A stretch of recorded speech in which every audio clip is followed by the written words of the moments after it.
Chair, I would like to introduce Mr. Craig Caulfield. Good morning, Chairman. Morning, Craig. Just before my question, just on the back of the Australian Shareholders Association, the comments on net interest margin, I'd like to just be a little more granular with that. You mentioned, Chairman, that net interest margin has compressed a bit more within your bank. Well, across the industry, I think. And that you've referenced that it's across the industry. I don't think that's the proper picture. That's correct, but it's not the full picture, and there's something missing. What's missing is that the net interest margin at AMP within the bank is lower than the net interest margin at ANZ and CBA and Westpac and National Bank and Bank of Queensland and Suncorp and Bendigo. Yeah. AMP Bank and is you know the lowest why? of the net interest margins. It's the point I referred to about the diversity of lending.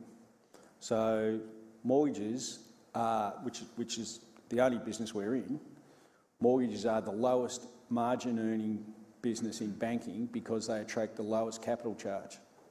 So in all those other businesses, they have small business lending, they have commercial lending, they have institutional lending, which all attract a higher capital charge. So if you're applying more capital against a loan, you have to charge a higher margin. And then when you add it all up, those that have the higher margin businesses obviously end up with a higher margin than those that only have lower margin businesses. So that explains why we have a lower margin, because we're only in the capital light business compared to all the other banks. I do read the annual reports of the other banks, and I do understand what you're saying, the separation between institutional, business, residential margins, etc. Nonetheless, what I say still stands, that if we restrict it to ANZ's residential loan mortgages and your residential loan mortgages, your net interest margin is lower. Yeah, because they are on what's called advanced accreditisation, right? Whereas we're on the standardised model, which is how APRA decides how much capital you need to put against each loan. So those that are on advanced accreditation have a lower capital charge against mortgages compared to us. Therefore, they can charge a margin that we have to compete with, and then they make a greater return. So are you referring to the big four banks? Yeah, and Macquarie as well are on advanced accreditation. Okay, so I would still stand with what I'm saying, and that is look to Suncorp and look to Bendigo, who are on equal footing with you, that are under pressure with their net interest margin, and you're still behind them. It's leading me into my next question, and there's a lot of dissatisfaction in the room. And what AMP, I'm sure you're all seeking, to do, is to find some unique selling propositions. Bringing in the business bank, the small business bank, that's part of it. That's part of what you're trying to do to differentiate and increase your margins. But there are some other things that you can do.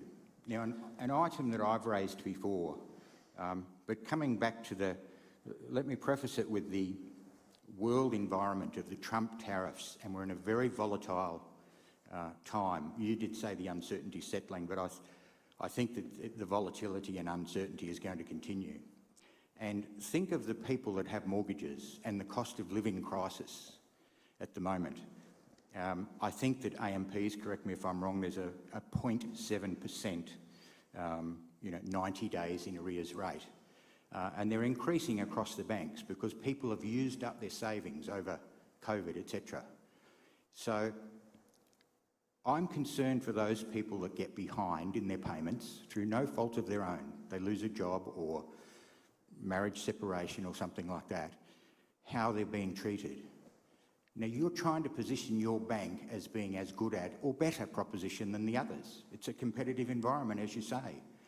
I'm incredibly disappointed that Alexis has stopped the model litigant principles. Sorry, what did she say? Stopped model litigant principles.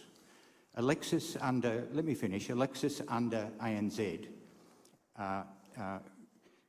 really well introduced model litigant principles in conjunction with some information from me to protect customers that get into a legal situation with the bank. So when you're behind, it is very daunting. It is a David and Goliath matter. and the banks have all their big lawyers, and it's very hard to comprehend.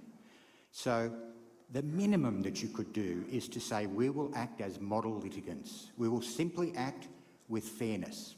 It doesn't take away any right. Yes, you have to protect your capital. If unfortunate circumstances occur that you have to repossess, that's part of it. But do it fairly. Now, ANZ's got it, and Alexis introduced it. Bank of Queensland's got it, Suncorp's got it, Bendigo's got it, Westpac's got it, NAB's got it, and CBA's got it. And we've got it. Well, I asked you that last year. I asked at the AGM last year. Why couldn't you have given me the decent answer then? Number two, Well, you I asked didn't for ask you to me. publish it, and I searched your website and it doesn't appear. So I asked for you to put it up. I didn't have the decency of anyone reply to me later to say, yes, we're going to put it up and publish it. If you are a model litigant and you don't publish it, you're hiding behind the scenes.